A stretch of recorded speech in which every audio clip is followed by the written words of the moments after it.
Ito naman pa mga bossing ko, 400, ano rin po siya, 410.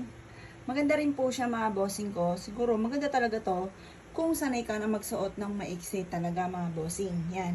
Ganyan po siyang kaiksi mga bossing. Hindi naman ako sanay magsuot ng ganyan kaiksi. Yan pa mga bossing. Mga ito lang siguro tapos naka high waist. Okay na po siya. Ang cute po mga bossing ko ng pinaka blouse po niya mga bossing. Ang blouse na ito at saka ito terno po kasi siya mga bossing ko. Nagkakalaga ng 410. Kagaya noong isa kong binili mga bossing ko. Yun. Maganda po siya mga bossing. Yan. At saka ano po siya, mukhang hindi mainit yung pinakatela po niya.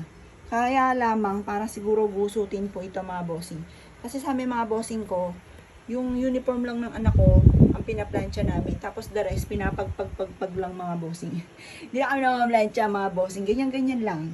Yan. Yung pagka-uniform lang ng anak ko, mga